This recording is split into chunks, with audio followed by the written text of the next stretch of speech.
కేవలం 7,999K up to 10 kgs వరకు బరువు తగ్గి అధిక బరువు నుంచి వచ్చే ప్రధాన సమస్యలను దూరం చేసుకోండి.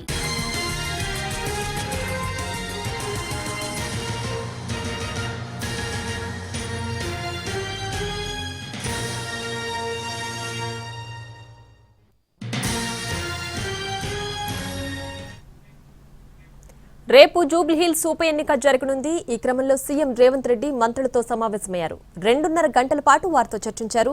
రేపు సాయంత్రం 6 గంటల వరకు మంత్రులు అందుబాటులో ఉండాలని ఆదేశించారు ముఖ్యమంత్రి.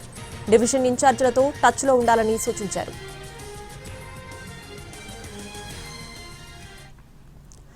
రైట్, రేపు జూబ్లీహిల్స్ ఉప ఎన్నిక జరగనుంది. ఈ నేపథ్యంలో సీఎం రేవంత్ రెడ్డి మంత్రులతో సమావేశమయ్యారు. పూర్తి డీటెయిల్స్ మా ప్రతినిధి చారి ఫోన్ లైన్లో అందిస్తారు.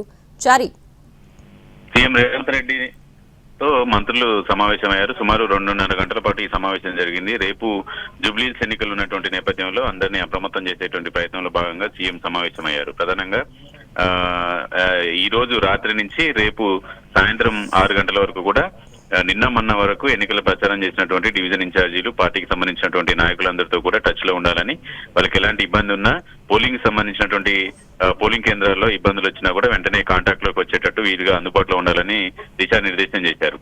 అయితే ఈ రోజు నుంచి అప్రమత్తంగా ఉండడంతో పాటు ఓటర్లకు సంబంధించినటువంటి విషయం కావచ్చు, పార్టీకి సంబంధించినటువంటి నాయకులు కావచ్చు, వీళ్ళందరినీ కూడా ఓటర్లను పూర్తి స్థాయిలో పోలింగ్ కేంద్రానికి వచ్చేటట్టు చూసుకోవాలని దిశానిర్దేశం చేశారు.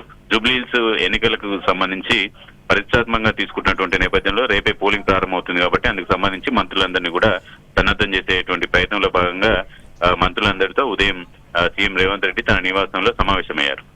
Right Chari, thanks for the updates.